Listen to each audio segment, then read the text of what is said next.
Welcome to On the Chain. This is Jeff here without my co host Chip, but we are going to get live. We're going to get into these topics XRP, crypto regulatory clarity in 2022.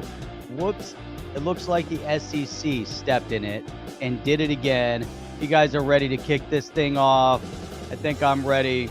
This is going to be amazing today as we have a lot of great things to cover. Not sure if you guys hear the background music, but something brand new that they've added, which is kind of cool to kind of play around with it, add it, see how it fits into everything that we're doing over here to make things great. Let's take that off. That's pretty cool. You could put that background music. But anyhow, we got a ton that we want to get into.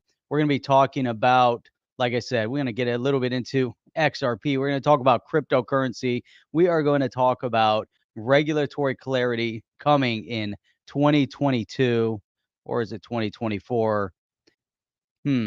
Well, that's what we're going to have to discuss. That's what we're going to talk about. We're going to get into it. Man, I had the music turned all the way down too, so we're going to have to play with that. But anyhow, if you guys are ready to kick this thing off, I'm ready. So let's go. Let's hit it.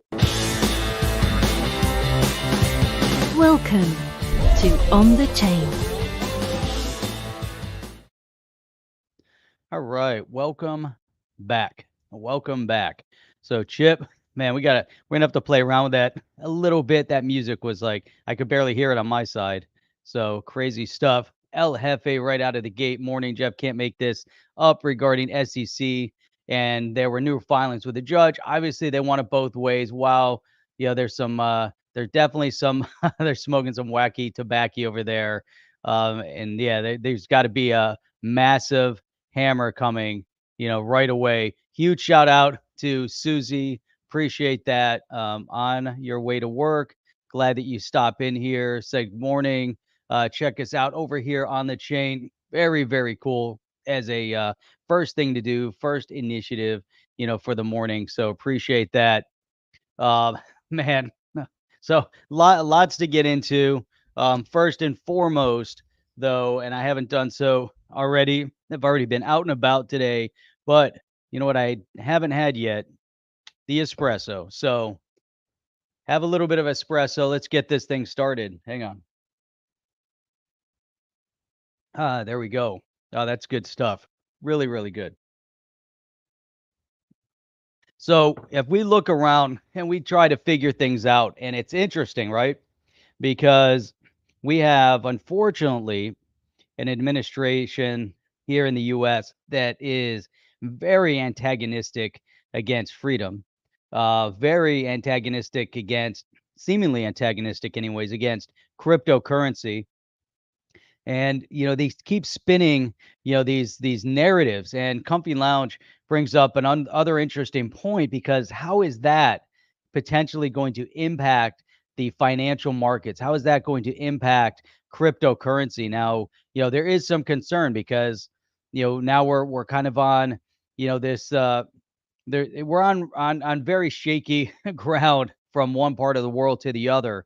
And they need freedom, they need a leader, and that's going to be really, really important. Now, so we have to look at the markets. We definitely have to look at the geopolitics, and then we have to look at the cryptocurrency and see how that is going to offset, all the chaos that's going on. Because the one thing that we've talked about here that is always very, very clear, the one clarity that we all have, is that this is a global initiative. There are people from all parts of the world that want freedom. And I was having a conversation strictly about that topic the other day with somebody.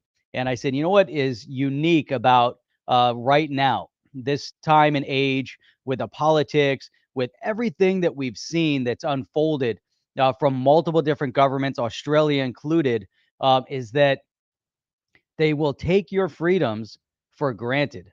Well, let's put it the other way. Individuals will take their freedoms for granted and will sacrifice their freedoms at the hands of their politicians, and will let those freedoms be squashed. And DeFi, cryptocurrency, is the one element. It's almost like the new glue from a financial perspective that's tying all freedoms all over the world together. And that's mainly, we're seeing it regardless of what country you're in, but they're looking, for whether it's an individual or we're seeing some of the countries that are also looking to break away from so much control that's out there, and they want to break away. And they also are looking for that freedom, the economic freedom for both their country and their people. Which is primarily. Let's take a look at El Salvador, and there's so much FUD that's coming out right now on El Salvador, saying that they went down the wrong path. That this Bitcoin experiment for them is disastrous to their economics. Now, their economics are already disastrous before that.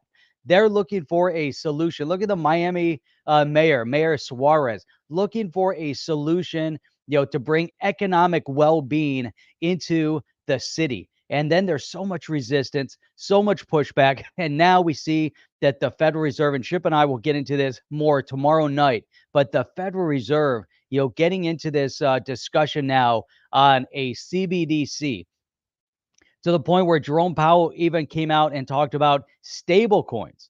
And so they're trying to normalize the terminology and the conversation. And at this point in time, they're trying to take a leadership position.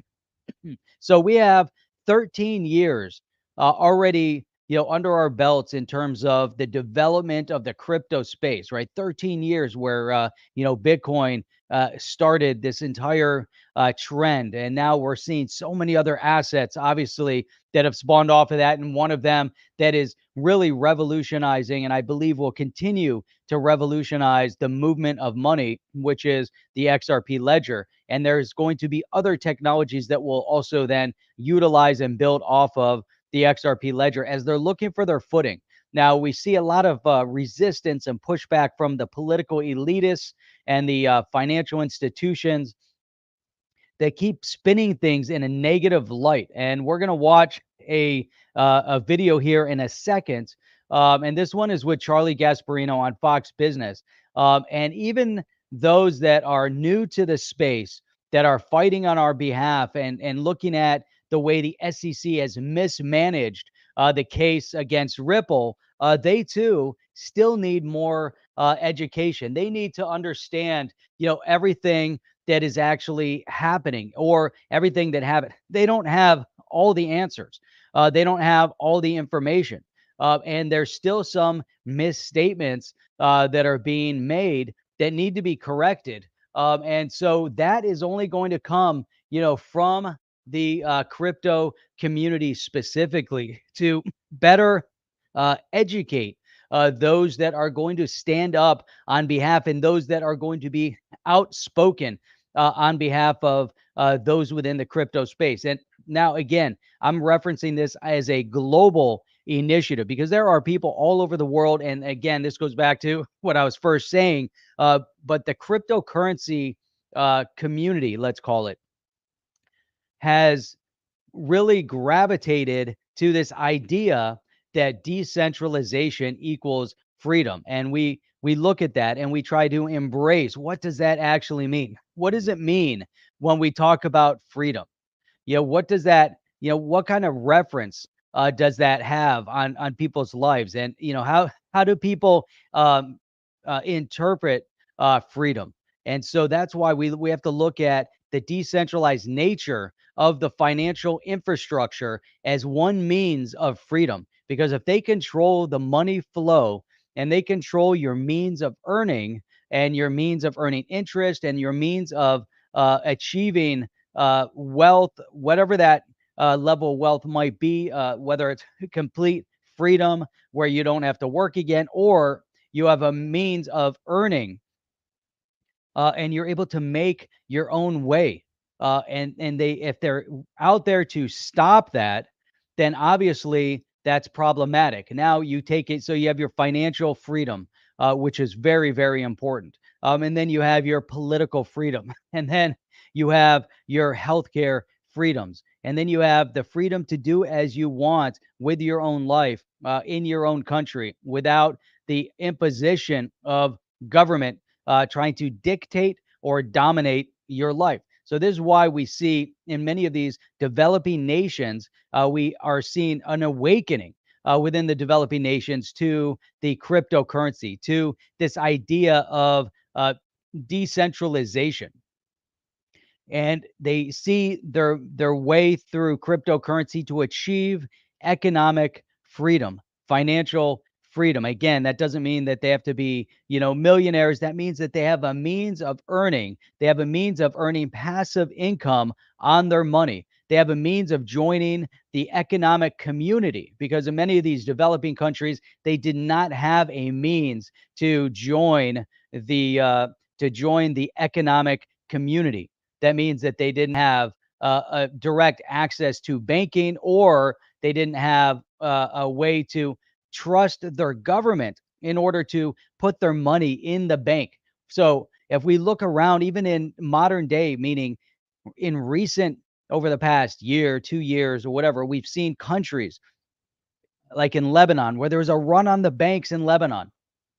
Over the years, we've seen what happened in Cyprus and in Turkey and in many countries around the world. We see what happened in Venezuela with millions of percent inflation, to where their currency was devalued to nothing, right?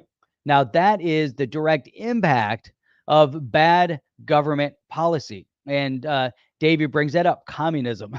So, yes, that is probably, one of the direct, we can wrap it as socialism. You can wrap it in any type of, candy coating that you want to make it sound good. But at the end of the day, full control of your well-being, of your movement, of your financial stability, and your financial freedoms. And so people all over the world, in many of these old Eastern Bloc, Soviet Bloc nations, that are embracing freedom, countries in Africa, countries in Asia, countries in South America. We see a lot of these developing nations that are finding a path. And it's interesting because cryptocurrency has been around for what, 13 years? And it's now creating this vehicle. And so that's where you start seeing a lot of resistance, a lot of pushback, a lot of misinformation that is being spread, whether it's amongst the political elite, or elitists, I should say, or by media that don't necessarily understand the concepts that are being presented within the crypto space and within the blockchain space. Maybe they're trying to get up to speed with the technology, to where, there's sometimes, misspeaks, and, as they go through this education and trying to learn. And we talked about this the other day. There's so much happening within this crypto space, and it's happening at such a rapid pace right now, where there's a lot of new things that are being introduced. And some of these new things that are being introduced are, maybe they won't work out. Maybe they'll be great. Maybe they won't. I don't know. The metaverse. Is the metaverse going to be everything that they said it was? I've got an interesting article. We'll get into that, about the metaverse. What was someone's feeling about going into the metaverse? And then we have this idea, and we talked about this last week, and we'll keep talking about it, because we have to then at some point go through and dissect a lot of what we've talked about. But when we get into like this idea of wrapping digital assets, like wrapping XRP, WXRP, that could then be moved through the Ethereum network, or you're starting to create this world of interoperability between assets, between blockchains. And it's so interesting, right? And this idea then also of being able to stake and earn, and yield farming. And I mean, it goes on and on. And then I look at some of the tweets, and people are still working on, taking loans, against, and they're collateralizing loans. But then you have to top it up.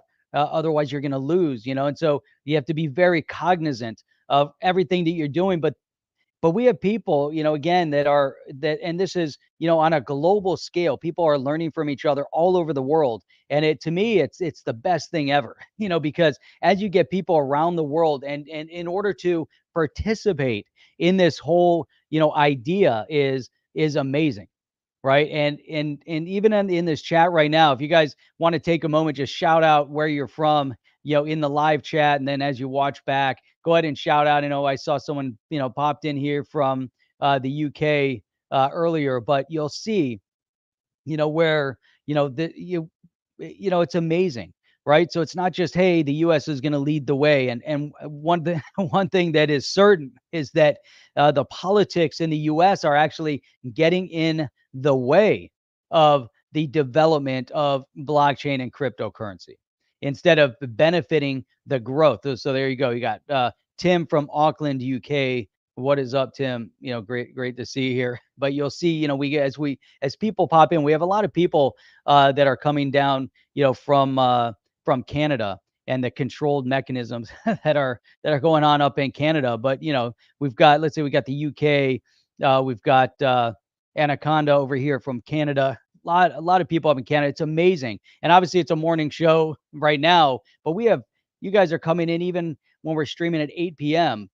So we've got crypto coin over in Cyprus. So you know what I'm talking about when you have a run on the banks, over in Cyprus, and some of the things that had happened there a number of years back.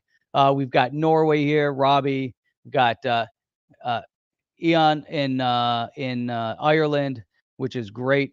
And by the way, Ripple's opening up a brand new office over there in Dublin. So got M coming in from Great Britain. Let's see, we've got Australia, North Carolina. We got Paul from the UK. Man, it's great to see how many people are tuning in. So we got Pittsburgh here. So it's great. Dill Dill coming in from Iraq.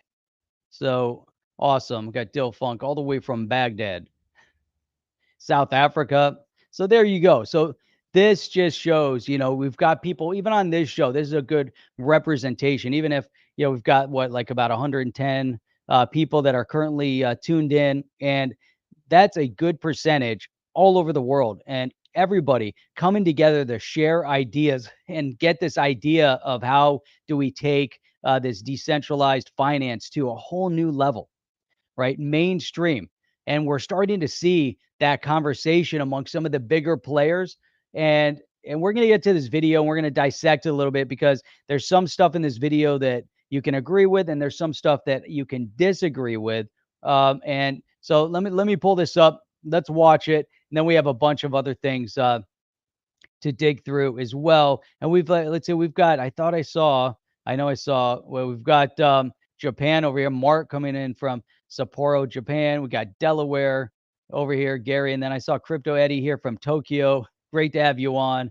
So Sean from Nova Scotia. But before we pull up the, so we got, let's see, tactical Apex. Digital currency means you'll bank from your phone. No use case for brick and mortar banks with huge carbon footprints. Digital kills traditional banking. That's an interesting point. I also look at this idea within this digital space. It is bringing, freedom. It's separating people from the from the weight of the brick and mortars. So I don't think brick and mortars will go away in their entirety, because there's still a necessity to have third party interaction, at least over the next, who knows how many years, before you start really seeing mainstream adoption within this idea of smart contracts and making smart contracts legally binding. At this point, smart contracts still are not necessarily legally binding. So you need to have a separate paper contract for that, but you're going to need the third parties to transact with mortgages and loans and, business loans, personal loans, things like that. Maybe some support mechanism to achieve investing. So is everybody comfortable with this idea of investing without the protection mechanism? So, but right now we're seeing a crossover, and we saw that we have a digital exchange that is buying a bank, and we see banks that are trying to get into the digital exchange business. But the one thing that I see is there's so much money right now on the digital exchange side that without a doubt we're going to see more and more of these digital exchanges buying brick and mortar banks, primarily, for the banking licensing. And I think we're starting to see that happen, and we will see that happen at a very, very steady pace. And so that's going to be really interesting. That's something that Chip and I talked about, over a year ago already. And we started talking about this idea, which one's going to come first? Will the banks adopt the crypto and start trying to figure out a way to trade crypto, or will the crypto exchanges start buying up banks because they've already now the crypto exchanges already have their toe in the banking space? Think about like Celsius or Nexo, whether it has issues or not. Regardless, that the idea, the concept, the technology, Bitru also. So you look at what they're doing, with the yield farming and things like that, where you can earn interest, on your asset, or you can then borrow, right? And you can borrow with a collateralized loan, which is interesting because now that's kind of in a banking type of environment. It's not full banking. They don't have banking licensing yet, but they are looking to achieve the banking licensing. Now, the crypto exchanges are young, they're nimble, they're fast, just like cryptocurrency is nimble and fast. And brick and mortars banks and financial institutions move like freight ships, right? They move like aircraft carriers. They move extremely slowly. So you have speedboats that are zipping around all over the place, and the big ships move really, really slowly as they move from one asset to the next, or if they have to make a transition or a decision. Now, in this scenario, slow doesn't necessarily mean they're analyzing the market and it's good. In this case, with the development and the speed of technology, speed could be the benefit, right? And it's also you have the money and the wealth that goes with it. So as these banks are moving slowly, and you see JP Morgan and so many of them are trying to dictate the narrative and the outcome of the direction that we're moving in, yet you have these exchanges that are now sitting on piles and piles and piles of money because more and more people, millions of people around the world, are going to be moving within the crypto space and seeking that as a refuge, from the high fees and the disorganization or the distrust within the financial institutions, or as a mechanism to flee high inflation. And they're looking for ways to protect their assets. They're looking for ways to make money. They're watching some of the big players like a Michael Saylor with MicroStrategy, investing, and so many of these voices. So as this is happening, these exchanges are just building wealth to the point where they will have more money than the banks, and they will then be in that position to start buying the brick and mortar strictly for the customer base and the entry into being known as a bank. And one thing that Alex Mashinsky, when he was on the show with us, he said, with all of this stuff that's going on and the collapse of the brick and mortars that we're seeing, let's call it not a collapse, but a disruption, the disruption of the brick and mortars. He said the one thing that is very clear is that the titans of tomorrow will not be the titans that have led us through the brick and mortar period. So all of those that are in charge and have led within the banking and the financial institution space will not be those that will be leading tomorrow. And we're already seeing that, right? We're already seeing, like with a CZ, and the influence and the power that a CZ has that leads Binance, or Sam Freed, from FTX, or, just to understand, the sheer weight of it, right? Or you've got JP from Uphold as that continues to develop, or you look at eventually as Bitru also, gains more foothold, what kind of, weight will Curious Wing have in the markets, in the financial markets, or, Coinbase, or Gemini, or or the many of these others. What kind of weight are they going to have in the financial development or the financial growth? And that is what is, vital. And we're all new in this space, or we're, in a, I shouldn't say new, we're all in a relatively young space. That's what I meant to say. We're all in this relatively young space, and there are a lot of new people joining this young space, this young asset class as it builds. But within 10 years, 13 years, it has grown more than the traditional financial markets could. And we're starting to see, a lot of reference to even the meme coins, even like a Doge coin, that has more influence than gold.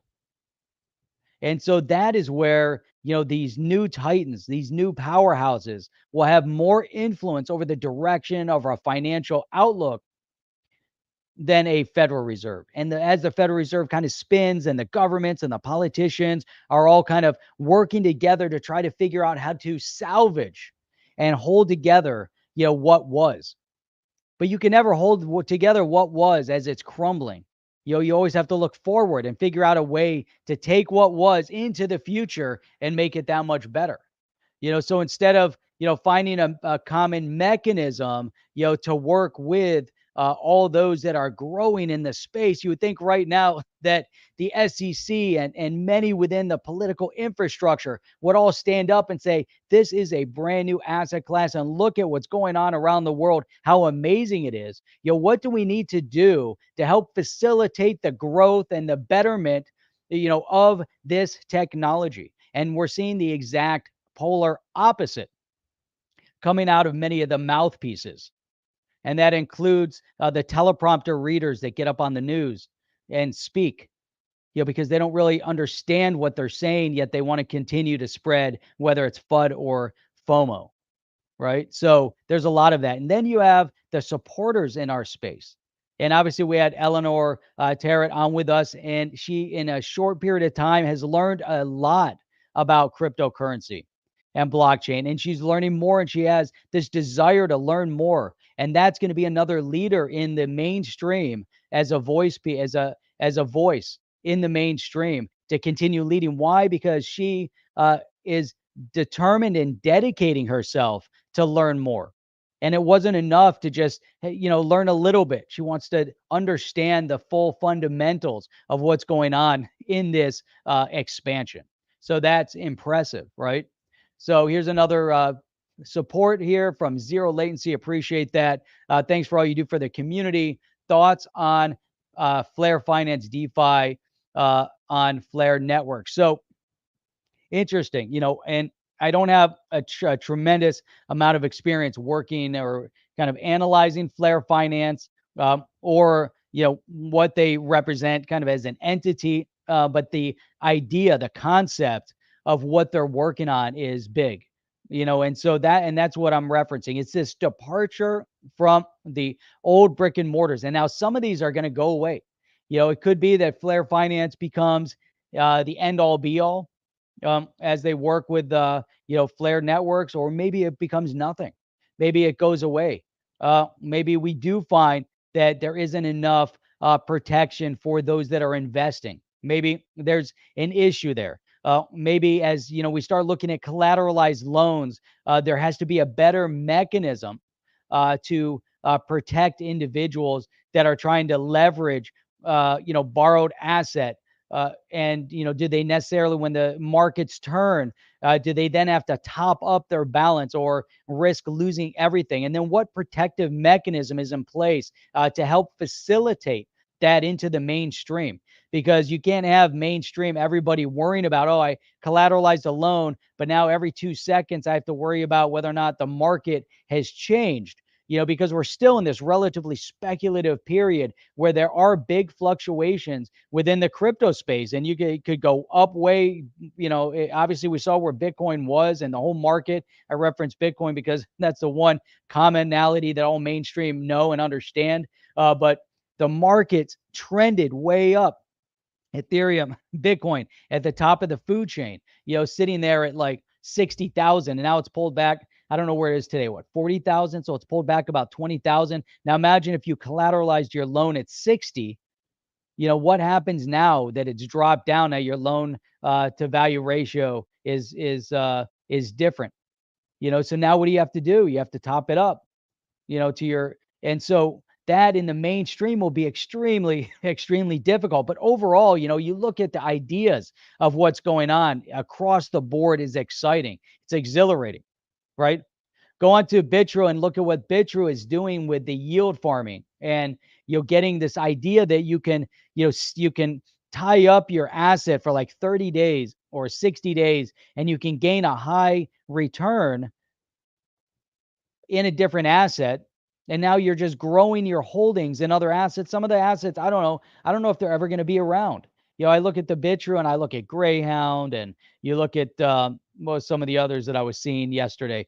I don't know. I've never, are they meme coins? Are they actual projects? And you start looking at what kind of project it is, and the BTR and some of those, they were selling out real quickly. So you could do like BTR for BTR. There was another one, the HODL for the HODL was paying like 120% or 100% APY. And you're staking it for 30 days. So let's say it was 120%, you're getting, what? I mean, that's pretty big. I'm here getting, like 10%, payout on that, in the 30 days that it's being held. So it's pretty crazy, these ideas of what you can do to generate more wealth. And it's a lesson to be learned. And now not everybody is going to be able to do this. As we go into the mainstream, and this goes back to where you might need to have some of the brick and mortar institutions that are doing this. Even, we think about like the ETFs. What's going on with ETFs, exchange traded funds? Why is it that the SEC keeps turning down the Bitcoin ETFs, but yet they're allowing the futures? It's just like this unknown, about what's going on over there. It's kind of crazy. Comfy Lounge said, I managed to increase my SFIN 40 cents in 3 days. There you go. See that?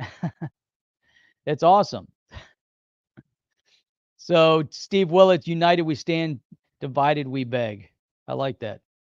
Big shout out to One Rough Rican. Good to see you back on here. Big support. OG in the space. Mark Hayes coming in from the UK. What is going on? Great to have you here too. And lots of great commentary flying through here. Let's see. Here we go. Just buy utilities, cryptos, and just hold, and you'll be well off and make excellent return. And that, Alan, you know what? This is a lesson, right? So many people try to trade. There's a few people out there that are qualified to trade, meaning that they've done all the research, they understand how to read the technical analysis, and then all the rest of us, kind of guess at it. You can kind of put your strategies, and as long as you stick to a specific strategy in the trade space. And I'd referenced this before, but a couple years back, before I got into crypto, I was, always trading stock, and then I found this one book, and I read it, and I was like, this is pretty interesting. And it was called, and I was using this rubber band trade system. And, and it was interesting because, through the algorithm that you looked at all these different metrics in order to find the right stocks. You couldn't just randomly pick out stocks and do this. The stock had to meet specific criteria. And I plugged it all into a spreadsheet. So I knew exactly, what the criteria was, like every single trade, right? So when you trade, you have to know everything. You have to know your buy-in point. You have to know how much you're going to buy, like how many shares you're going to buy. And based on that, you're also forecasting your potential loss. So you already know going into the trade, what your buy point has to be, how many shares you're going to buy. And it's going to be based on your risk tolerance of how much you're willing to lose when it goes down by X percent, meaning that as soon as that stock hits X percent in loss, you sell. And when it starts gaining, right? So crypto Red Eyes was talking about a stop loss. You definitely put a stop loss into every trade. And that's the other part. So you have to have a stop loss in. You have to track the stock. So as it's going up, you're not selling. You're going to track it up, and you're going to push it and let it go for all of its gains. But at the same point, you still have your stop loss in. So it's not just let it go forever, because if it pulls back and sells out, it sells out, and then you're done. But the idea of the rubber band theory was that you're looking for stocks that met certain criteria. Again, it wasn't all of them, that were in an oversold position. So they were so oversold that they were ready to bounce back. And that was amazing, right? And so that was great, but it was so complex. It was so stressful. And so overall, and that's I was trying to reference Alan's point. Alan says buy, hold, hold, hold. And that, in the long term, I look at that strategy, and I have a relative that did extremely, extremely well for many, many years doing that. I mean, beyond, right? It's because he bought stocks in the early years and, kept dollar cost averaging. And I looked at that. I'm like, that makes a lot more sense to me. And that's what Alan is talking about, which is looking at it for the long term, which is amazing, right? Because this whole space from a long term growth, we're 10 years into this. Where is it going to be in 10 more years? Is the government are the government's going to crush it and stomp it out of existence, or is it going to continue to grow and build and build and build? So, man, that's like the longest rant that I've had without pulling anything up to rant about. So that's freestyle rant right there. How do you like that? Freestyle ranting. Alan, there's too much adoption going on right now. Jim, we're seeing it, all over the news. They can't stop it. Yeah, I don't know. I missed the first comment on that, but oh, Jim, there he is. I just hope we're not too early in this space. We could be squeezed by the time value of money and opportunity lost by those controlling the timing and new crypto laws, etc. That's I look at the powers that be that are referencing, the bigger growth in the space, and we've seen where it's come from without, full clarity, without mainstream adoption. If it's come from almost nothing to where it is today, where does it go from today, further forward? I mean, it keeps the markets pull back and then they take the next lurch forward. But the whole world understands and has recognized, what this means. Maybe to the country's detriments when they don't adopt it, or they tell the people they can't adopt it, whereas maybe the countries are. You look at like China's. Did China really outlaw it entirely, or was it just for the people? Are they sitting on all the assets? Are they holding anything, behind the scenes as a just in case mechanism? Because I don't believe that even a country like China that pushed out their digital yuan and wants to dominate regional growth and financial growth via this digital yuan, I don't believe that they wouldn't take a percentage of the crypto holdings. I just don't believe that, because if they see the writing on the wall with the digital yuan, then they see the writing on the wall with what Bitcoin and XRP and Ethereum and many of the others, also represent. And again, I'll use Bitcoin. People are saying, why do you keep saying Bitcoin and not any of the other assets? Well, that's the one recognized by mainstream, and it also is still a leader in the space. So let's talk about it. Let's reference that from a country's perspective, on the grander scale. And you can almost use, Bitcoin will become, the common terminology for all assets. It won't just be altcoins. People are going to reference Bitcoin, and in many areas they'll say, "Well, what kind of Bitcoin do you have?" Well, I've got XRP. That's the type of Bitcoin I have. It's going to be like Kleenex and tissue, or in some countries they say, "Hey, can I have a Coke?" And and they say, and you say, "Yeah, but what kind of Coke do you want?" And you say, "I want Sprite." You know, that happens. It happens in countries, and I think in North Carolina they refer to everything as Coke. I know we got some people here, but anyhow, so let's see, where were we? Okay, so let's do this. I've been sitting on this video. We're gonna pull this up. Let me make sure that I share the audio, and here we go. Couple clicks, and we'll be there. A couple clicks will do you some good. Here we go. All right, so this is on Fox Business with Charlie Gasperino as a guest, and cryptocurrency craze. I like it. I like it already. Let's see what we got. You ready? Crypto-related ETFs sinking along with a slide in digital asset prices today. Charlie Gasperino is here with what Wall Street is weighing when it comes to the future of cryptocurrencies. Hi, Charlie. Do you know that I would say since this route began in crypto, it shaved more than $1 trillion off the Oof. entire market cap. I mean, I think Wow. we were talking about a $3 trillion business back in a couple months ago, when particularly when Bitcoin hit that high of about $60,000. We're down to about 1.8 trillion. I mean, this is a significant sell-off. If you talk to enough traders out there, and particularly I speak to hedge fund guys who were all in, not all in, but it's significant. Everybody had a position in crypto of all the big hedge funds. A lot of I'm not going to say who, because they don't want to they don't want me touting their positions, but a few of my sources said they're out, and these are major hedge fund people. They believe that this crypto, I guess, collapse is going to go further. Now, we should put a Bitcoin chart up there, because it's. All right. So let me pull myself back. Here we go. So I find this interesting, and Charlie Gasperino's been, a great, researcher and really digging into what's been going on in the Ripple case, with the, obviously with XRP and the SEC and all of that.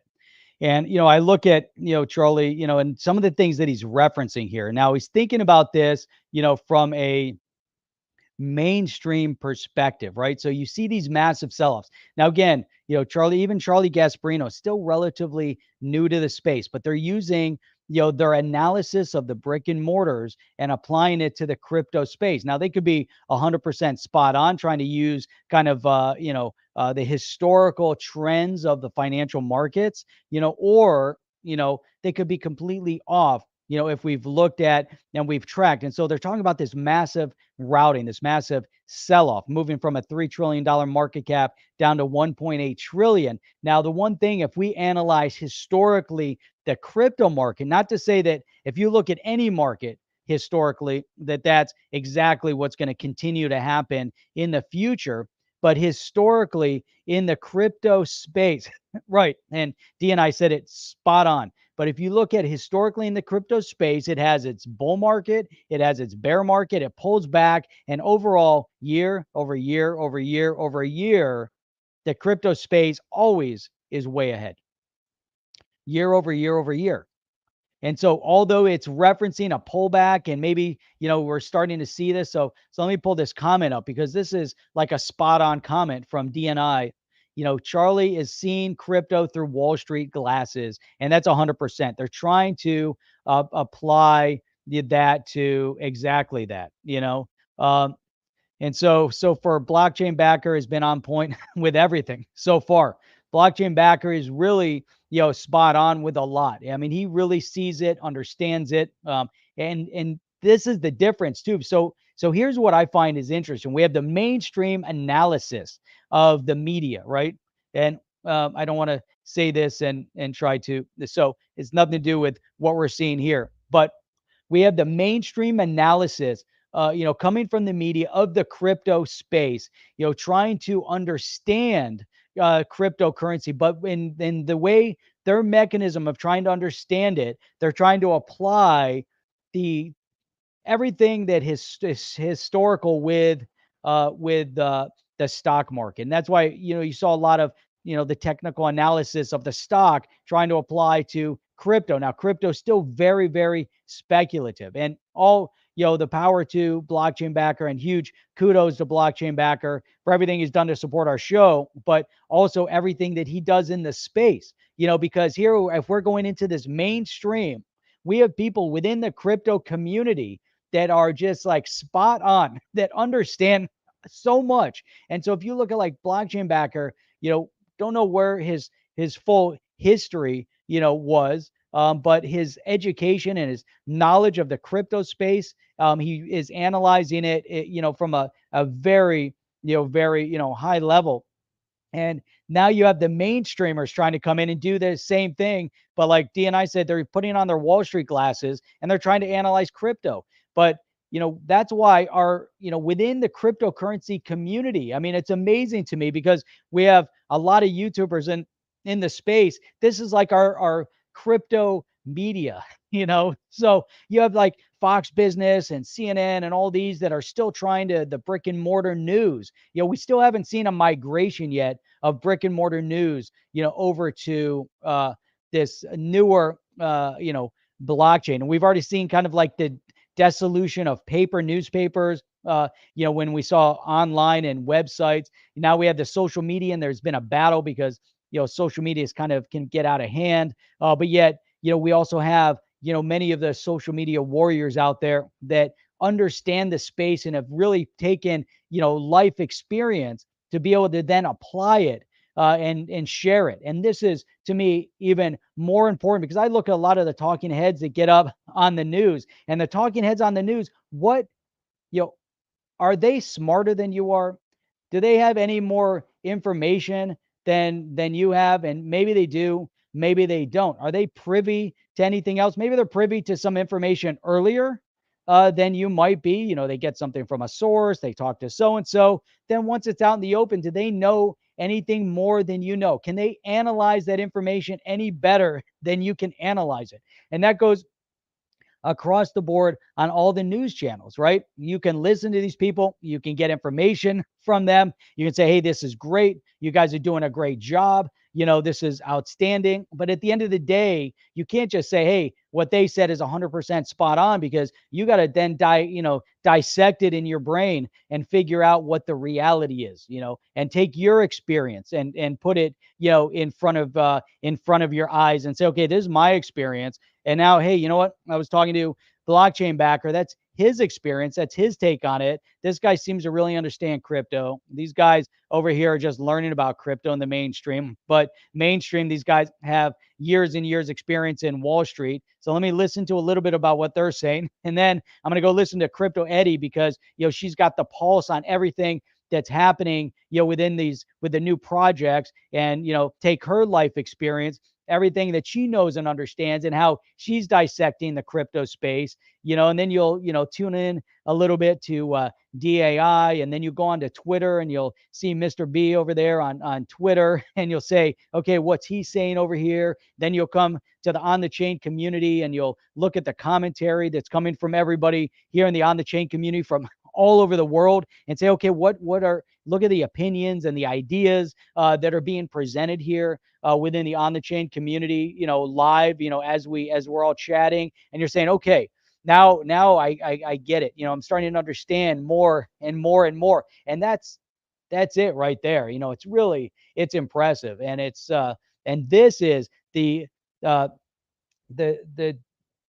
diversion, but the it's not really a dissect. I don't know, whatever the terminology is.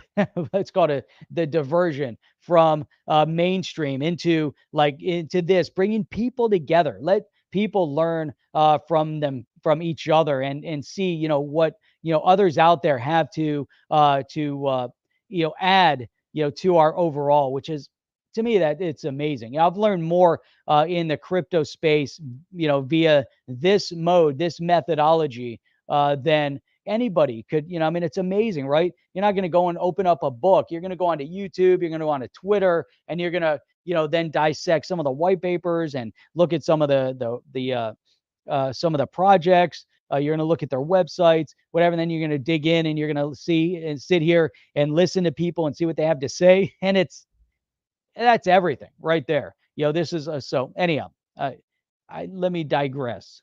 Let's go back over here. Hang on. It's actually relevant. I know we have to do some stuff with ETFs, but Bitcoin is kind of an interesting. Yeah, it's interesting. Can we do a longer, not an intraday? Can we do like a 5-year, 10-year thing, something like that? Because you can see like how this thing is done over the past couple of years. Yeah, you got 1 month. Yeah, there we go. That's a year. If you can get 10 years, would be great. Just the long as we can. Because what's interesting, David, is that crypto is now back to trading on fundamentals, I think, and I think that's the upshot from traders. And what are the fundamentals? It's got to compete with the Fed. The Fed is raising rates. Crypto used to be an inflation hedge. If you think the Fed's going to get inflation under control by raising rates, that basically takes a lot of steam out of it. There you go. By the way, that's interesting. If you went down to look at that. Look at this, 3-year chart, right? And again, they're talking about Bitcoin. It came from Bitstamp, it looks like. But look at this 3-year chart. I mean, And so he's talking about the Fed now. He's talking about, interest rates being raised. And we're looking at this again from a Main Street, putting on the Wall Street glasses. Chip, we need to get those old school glasses we saw, those really thick frames, and those will be our Wall Street glasses. Got to find a frame like that. I'm gonna go to my eye doctor over here down the street and see if he has any like old school, like super thick frames and see if we can get a prop for that. And we'll put on our Wall Street glasses and, big, thick lens Wall Street glasses to try to look through this. But this is 3 years, right? And if we go back even further, we want to go 10 years. And he said, hey, can we pull up a 10-year on this? But I like how, he's looking at this in a 3-year chart right now because 3,300 and it's sitting at around 40,000. 3 years. That is some phenomenal growth. Now, the one thing, even back in 2017 to 2018, during that period when we saw that 2017-18 boom in the crypto space, where the mainstream media was like, "Holy crap, Bitcoin just hit 20,000, XRP's at 389 or 380 or whatever it was," and then on MSNBC or Fox Business, whatever channel it was, they're like, this is how you can buy XRP. And they went onto the exchanges and they're showing people how to buy it. All this excitement. And then the other side of the cliff, like, this is the end of cryptocurrency. Everybody is getting out. Everyone who got in is getting out of it. It's a disaster. And, this is, it's short term and it's going to go away and blah, blah, blah. And then it went through its bear market, as we know, right? So we had this, period of time where it was just kind of like, and this is before here. So that's why we really need to see what happened in the 17-18 period. I can't believe that we're in 22 right now. It's crazy to me. But we hit that, almost 70,000 on Bitcoin, right? 70 from 3,300. So you put your Wall Street glasses on and you see that ramp up. But what do they focus on, right? They don't focus on the 3-year or the 10-year. They keep focusing on the day to day, right? They're looking at this. They're looking at the top, the all-time high to now. They're looking at that sell-off. They reference 3 trillion, 1.8 trillion. We're kind of back where we were. Maybe we're heading back to the big of the 2021. A lot of times, if we looked at the 10-year, not saying again that this is going to happen in the future, but if we looked at it historically, you'll see that the markets ramp up.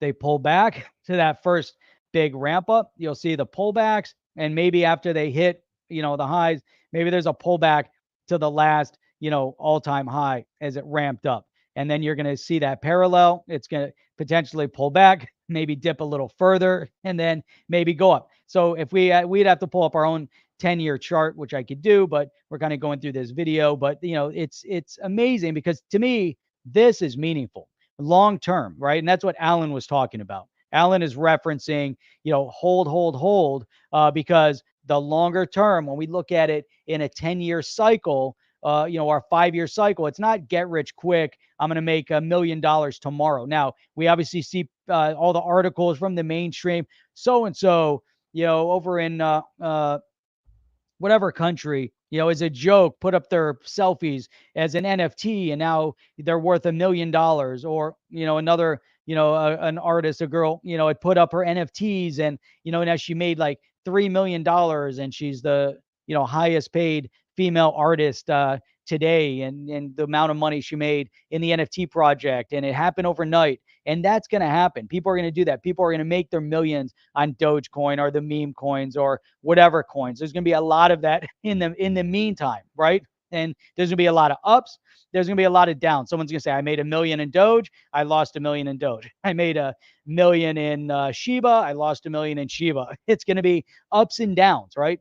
But it's going to grow. Even Dogecoin, think about it, was like 0.000 something. I remember when I first got into Doge, 0.000 whatever. And then all of a sudden it's 8 cents, 10 cents, 20 cents, 30 cents. You're like, holy crap, what's going on with the Doge? Why? Like, why is it growing? What's the exact use case? Elon Musk loves it, right? It has a cool dog. Shiba Inu has a cool dog, but the longer term stretch of these assets, is very impressive. So anyhow, let's go back to this. Hang on. Let's go here. Let me play it. This is good stuff. Levels in 2020. By the way, crypto would still be it would still be double from where it began. Excuse me, Bitcoin would still be double from where it began. So don't expect this thing. This thing could go a lot further. Again, trading on fundamentals. The Fed, it was once an inflation trade. When the Fed starts raising rates, it literally takes the steam out of a lot of speculative assets. This is one of them. I think number two is that some of it is being divorced from the blockchain and in the past, and now it's being looked at with the blockchain. Is blockchain making the strides that we thought it should through this whole craze? You still can't buy a slice of pizza with crypto. The blockchain. I disagree with this part, and it's interesting, all respect to Charlie Gasperino and the research. But again, like DNI said, he's looking at this with Wall Street glasses. He's referencing blockchain as a mechanism for buying day-to-day goods. Now, I disagree with that because the blockchain isn't about buying pizza. The blockchain isn't about day-to-day goods. Cryptocurrency isn't about daily expenses. We have dollars for that right now. We have credit cards. I don't need XRP or Bitcoin or Ethereum or Doge or any of those assets to buy anything. I take my American Express. I go to the store. I swipe my credit card. I don't need crypto to do that. I don't get charged a percentage fee. I don't get charged anything. I even get, either points or I get air miles on the different Amex cards I have, right? So you're either going to get your points or you're going to accumulate Delta miles, and you can, and use it accordingly. I'm good with that. I don't need cryptocurrency to buy anything, anything. Now, James Rule XRP gets paid in XRP. He has a credit card that then converts XRP into fiat, right? So he's getting paid in crypto. In that scenario, he needs to spend his crypto, right? Because he has to convert it at the end of the day into fiat. But I don't need crypto. And so this is a complete misunderstanding of blockchain. Blockchain has nothing to do with that initial transaction. But what we are seeing within blockchain is that it is revolutionizing many of the brick and mortars heavy weighted transaction and the smart contracts and the way everything operates behind the scenes. That's where blockchain is going to be instrumental. It's behind the scenes. It's not in front of the scenes. We don't need it in front of the scenes. Sovereign countries will maintain sovereign control over their currency. They're not going to adopt everybody can spend any type of currency. There will be eventually a digital dollar. It's going to be the exact same thing as the fiat dollar, but the sovereign nation has a quote unquote semblance of control over that dollar, although it's coming through the Fed. That's a different conversation. But in this scenario, there's so much going on behind the scenes, like with what RippleNet is doing on the blockchain, using the XRPL and allowing the movement of money, the smart contracts with Ethereum, or when we see a Flare come into play, or many of the others. It's going to be about that overall transaction behind the scenes in the gaming space. It's going to be important because you're then going to own your characters. You're going to own the different items and that you add to your avatar in the gaming space. You're then going to be able to create value from that and spend that. And that's different than me going to the store, to Best Buy or the pizza place and using cryptocurrency to do that. Now, at some point in time, the stores may accept it. However, it's not a necessity. It's not important enough for the stores to do that. Why? Because James Rule XRP is a perfect example of why they don't have to accept XRP, because the exchange will do an automatic conversion from XRP into whatever asset is needed, is necessary. If he wants to travel overseas, he can go to the UK and use the same credit card, and he'll exchange his XRP at the store for pound. Or if he's in Europe, the euro. If he's in the US, the dollar. He doesn't need to spend XRP. Does it make sense for the business to accept XRP? Probably.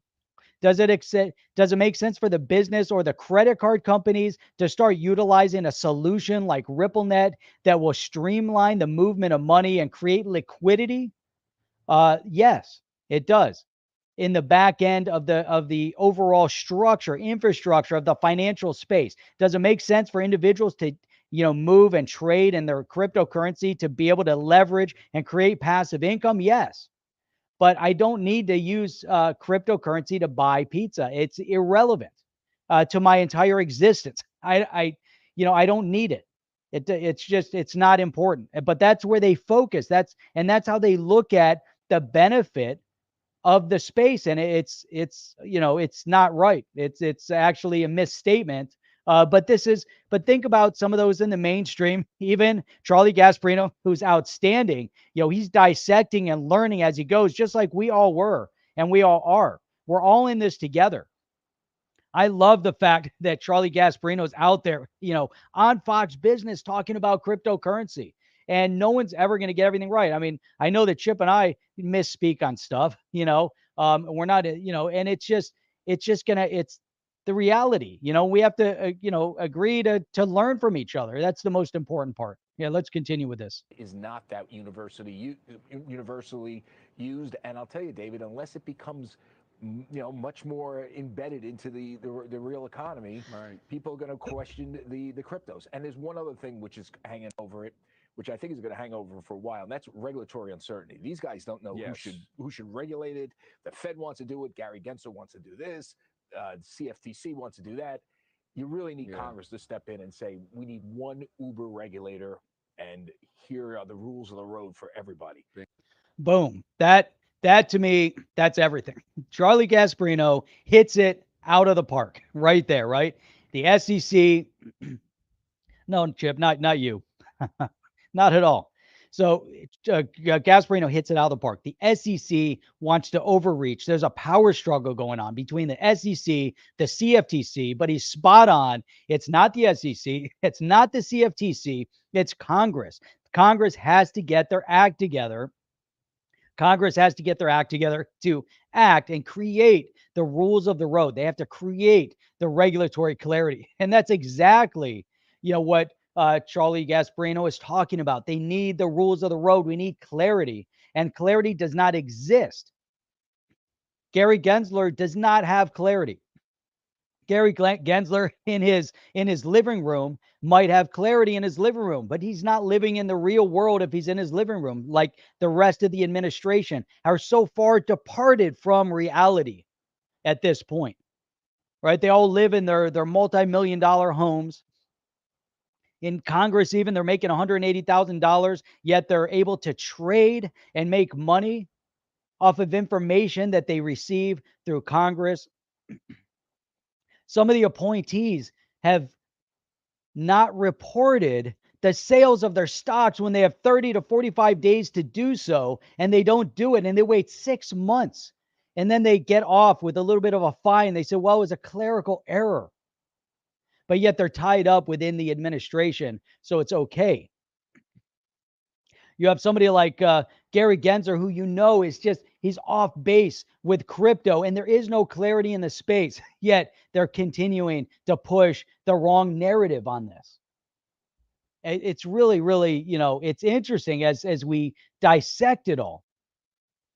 So El Jefe, and that's 2022 is the beginning of achieving clarity. For exactly the reason what Charlie Gasperino is saying. It has to happen through Congress. It's not going to happen at the SEC level, not going to happen at the CFTC level. It has to happen at the congressional level. It has to.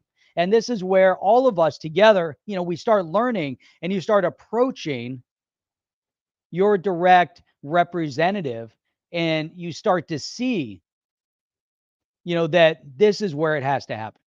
We need, to get that part of it, under control. And I had some really great things that I wanted to pull up for today. And man, and I just ended up on the rant. There was some really great stuff. One of them I wanted to reference, and I'm just going to quickly reference. We're not going to go through these things, but I'll quickly just reference it here as we kind of wrap. This I thought was interesting. Let me see. So, this is the metaverse. So this individual went to a rave in the metaverse, and this is spot on because I look at it, you're hanging out, you're doing stuff, walking around with nothing, right? He said, it felt like I was playing a game without anything to do, just hanging out with zero to do. It's kind of like when they did the music thing in Fortnite, and I was watching my son do it, and people are bouncing around doing absolutely nothing.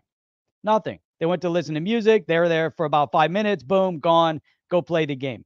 It's like you're in a game without anything, without a game, and that's kind of where the metaverse is today. And I don't know if the metaverse is going to expand beyond that. I don't know if the metaverse, at the way they're developing it, do people want to go into this so-called metaverse to go watch a hockey game or a football game where you can supposedly have, front court seats, or are you going to sit with your buddies? You're going to put goggles on, or you're going to sit there and watch it on TV? I don't know. I don't know where technology is going, but I see they've tried so much stuff like this in the past, and it just doesn't seem to, the augmented reality and all this stuff, at some point in time, there's going to be some application for it. But I don't personally see it in the next few years as being any part of our lives as far as, necessity. Maybe in a business perspective, construction perspective, you want to see you're developing, building stuff. I see it, but day to day, is the metaverse really going to be that crucial for people? I know people are investing millions and millions of dollars in real estate in doing that. And time will tell to see where it goes. Really interesting to me. Anyways, it's one way. The metaverse is a way to get everyone together face to face, which is kind of cool, to where all of us sitting here talking could be in a room. Maybe we're in a room instead of, just like this. And we could be sitting there. There could be 160, 170 people out there in front of us. We can all kind of interact, which would be kind of cool. I kind of like that idea. And Chip and I could be up at a podium kind of talking as though we're live in person, but I don't know how long that'll go on for. Sometimes the coolest things like that end up getting played out. And at the end of the day, I don't want to, if I'm listening, I want to be out on my walk. I want to be, maybe I'm working on something. Maybe I'm doing something else at the same time. I'm driving my car. I don't want to be on an avatar, so that could be interesting. Here's something else I want to pull up. And this, to me, this represents decentralization in its entirety. Here's a 22-year-old kid who's building chips in his parents' garage. He started when he was 16 years old, building a chip, right? He's kind of in the 70s, 80s. Now he's already made it to the 1990s era of chip building in his garage. He's making his own chips. This is the complete separation of decentralization of our life, because think about the ultimate control. What has caused so many issues recently in the supply chain? It's chips manufactured in one location, and they control and manipulate our lives.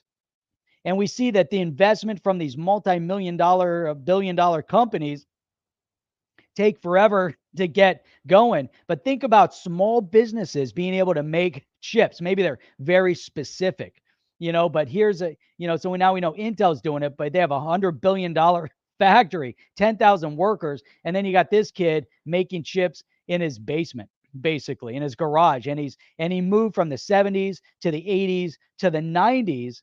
And they said that he's done it in such a short period of time that it's unbelievable how fast he's developed, how fast he's grown. I saw this article. I said, chips. I said, I got to bring this article up. And, the chip, meet chips.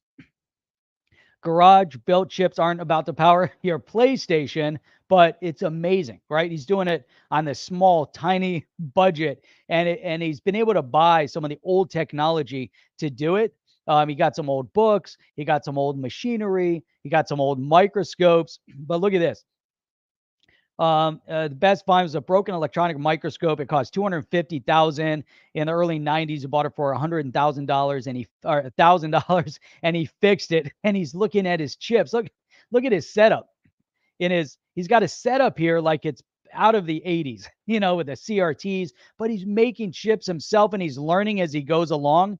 So he had his first one. He used transistors. He said it was straight out of the 70s, right? He built these himself in his garage. Now, it's amazing. So now he's got the Z2 chip, uses faster switching transistor, designed based on wafers of a form crystalline silicon known as polysilicon that became dominant in the 70s.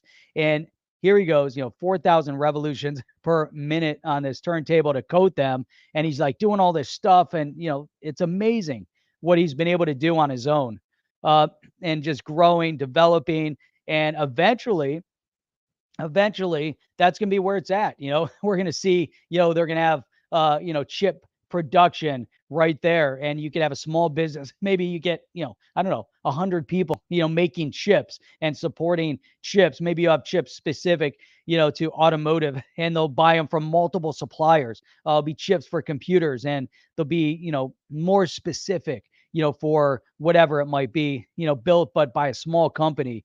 And that is outstanding. I think it's crazy, but that is exactly the decentralization, the separation from the big brick and mortars that just weighted everything down. They were seeking for the biggest monetary gains by pushing their production overseas, as we've seen all of our products go that way. And now we're starting to see that come back. And to me, that's the beginning. Now you put smart contracts, cryptocurrency, do everything else into that space while he's, buying and selling his product, his goods, and moving this around the world. And now all of a sudden you have a complete decentralized economy that's taking over within the technology space. Huge. So with that, just quick shout out to onthechain.io. If you guys haven't been to onthechain.io, make sure you guys go check out the website. You can see where we stream 6 days a week, Sunday through Thursday, 8 p.m. Eastern Standard Time, every Saturday at 8 a.m. Eastern Standard Time. You can click over here, say, I wonder what interviews they've done. Then you can say, whoa, you know what?